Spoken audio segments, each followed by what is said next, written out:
What's up, guys? It's Coach Grant with First Down Training, and today we're going to be breaking down something that I feel all wide receivers need to stop doing when it comes to their route running. So I hope this video helps you guys out. I hope it teaches you a few new things.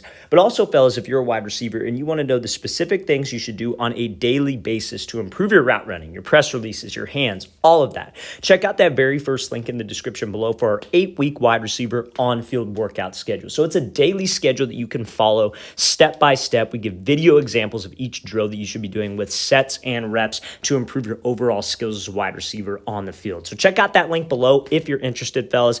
Let's get started. So how many of you as a wide receiver have heard the phrase beat the drum before, right? That's what this wide receiver is doing here. And I'm not making this to pick on this wide receiver. This is just a good example of why beating the drum is tough and that you don't want to do it. And hopefully this wide receiver can see this and see that, there are some things that we can improve on, right? So when you're going up into a break, a lot of old school wide receiver coaches used to teach, you want to beat the drum, right? So what is beating the drum? That is what this wide receiver is doing with his hands. Almost like he's playing a drum or playing the drums and beating the drum with his hands. Now, the problem with that is that is going to create a lot of extra movement with your feet. Now, here's the deal.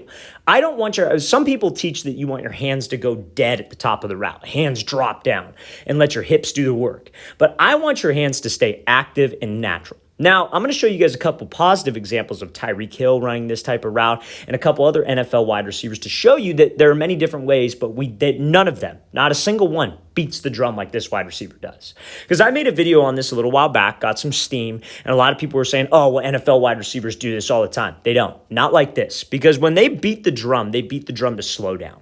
When you guys are running a route, what are we trying to sell on every single route? Trying to sell fade, right? We're trying to make the DB think fade. We're running past him. So when you guys are selling fade and actually running hard, you have to make a sharp change of direction. Like, let's say, for example, you're here, you're the wide receiver, you're running a 10-yard out, but you have a DB who's lined up like outside shade and he runs with you, and you got to slip underneath him on this break, and you got to snap down. When you snap down, you cannot drift on your break because you'll drift into the DB who's trying to recover. You have to make a sharp change of direction. But when you're going up into a break and you beat the drum like this wide receiver does, one of two things is going to happen because you have speed into the break. If you're selling vertical like you should be and you start to beat the drum like this, what's going to happen? You're going to drift, or you're going to slow down before the break point just so you don't drift. And either of those are just as bad, because the drift is going to allow the DB to recover. You slowing down is going to allow the DB to slow down and be able to be right on your hip on the break. To make that sharp change of direction, you have to snap down with your hips. The drop of your hips is what will change direction. So you see when this wide receiver starts to make this break, he's like about here, I'd say maybe like around this yellow line. He breaks down and he drifts upfield for maybe about 3 to 4 yards. That's a long drift. If you got a DB who's in off coverage and you're breaking and you end up drifting upfield, that DB will sit on that thing. But the only reason he's able to change direction, because he's not dropping his hips, he's just kind of bending at his chest, is by beating the drum, taking those choppy steps. And those choppy steps allow that DB to react on the ball. So we do not want to do that. Now, what do you want to do? And I'm going to show some examples of this in a second. What do you want to do to get in and out of the break? You want to let your hips drop you. The violent, aggressive drop, the sudden drop of your hips, you snapping down, as people like to say, is what changes direction for you on a dime.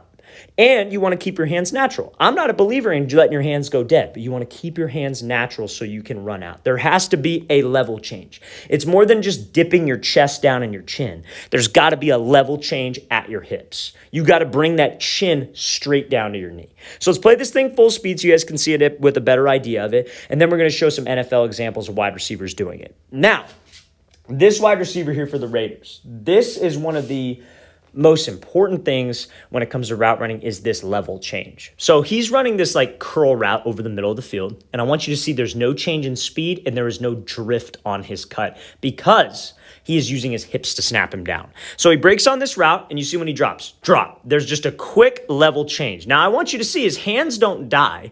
His hands are active, but he's keeping his hands natural. But the thing about it is some people might say, he's beating the drum right here. That we have different definitions of beating the drum. I'm saying keep your hands active. I'm not saying to not move your hands. People will say, oh, he beat the drum on this. You're wrong. It's not. He's changing levels with his hips. The hands and the feet are not the thing that slowed him down. What slowed him down was his level change of his hips. That is what got him into the break. So when he drops into this thing, you see, he's here. He's breaking at this white line or at this yard line, and he's staying at that yard line because the hips dropped him and his chin got to his knee. He did not start the break point right here and drift up into it because that DB is watching your hips. And when a DB is watching your hips and he sees your hips start to drop, but slowly, and you have all this unnecessary movement with hands and feet, he is going to sit on that break. Let's play this thing again full speed, and then we will show an example of Tyreek Hill doing this exact same thing. Now, on this example of Tyreek, he makes this cut on a dime, not much of a drift. His hands kind of go dead. And we're going to talk about why maybe you don't want to do that so much either. So when Tyreek is making this break, I want you to see this is the situation I was talking about. If he were to beat the drum on this, chop his feet, chop his hands, he would drift right into this DB, and this DB would lock it up. Now, when he goes into this break, watch what happens. Drop. The level change is what I want you to see. Dropping his hips, chin goes to his knee. It's not just a dip of his chin. His chin is going straight to his knee and getting low. Because when you do this, and you're running full speed, that is how you make a sharp change of direction. There is no drift on this. But if Tyreek Hill drifts upfield 2 more yards because he's chattering his feet and beating the drum with his hands, he's going to drift right into this DB. Because you see, this DB is still in relatively tight coverage. So the level change is what we need to change direction, fellas. We have to stop with the chatter of the feet. We have to stop with the chatter of my hands because that is just going to waste time. Level change is what will get you out of the break. Now, like I said, Hill's hands kind of go dead right here. His hands kind of die, right? They don't necessarily move. They're somewhat active, but they kind of go down by his side. And again, I'm not going to sit here and say, hey, okay, you got to make sure your hands are moving like absurdly and unnaturally. You got to keep your hands natural. I'm not saying die with your hands, but I'm not saying be unnatural with your hands. Keep your hands natural and keep them active. The analogy I tell my wide receivers is think of it like you're running a 40-yard dash. When you run a 40-yard dash, are you trying to pump your arms as quick as possible? No, you're trying to be powerful with your arm swings and get a rhythm and swing from your shoulders. So that's how it should be at the top of a break because you can argue when you're running a 40-yard dash, that's the fastest you're trying to run. So when you're getting out of a break, that has to be the fastest you're trying to run. So we have to drive from my shoulders. I'm not just doing all this wasted wrist action with my feet or with my hands just to get my feet moving.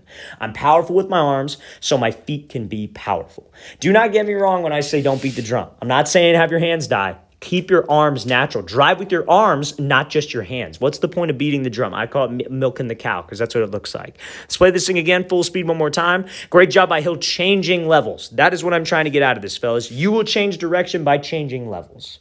All right. Last example to just further prove my point.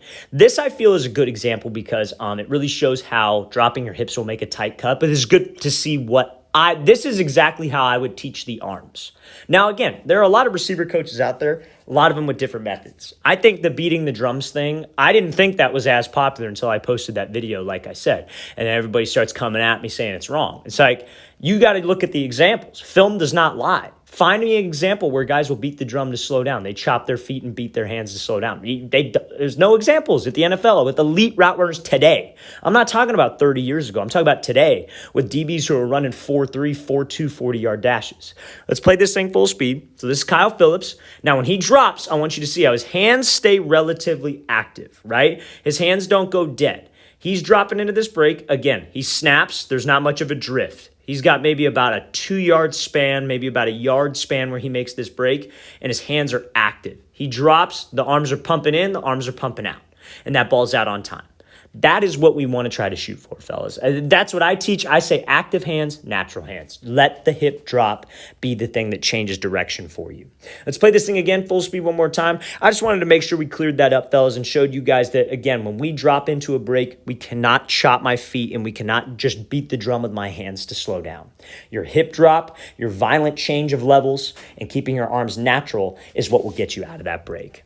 All right, fellas, really want to thank you for watching. I really appreciate it. If you guys have any questions, please don't hesitate. Leave those in the comment section below. Always appreciate the feedback. Always great to hear from you guys. And again, fellas, if you would like a full 8-week wide receiver on-field workout schedule, check out that very first link in the description below. I'll see you guys next time.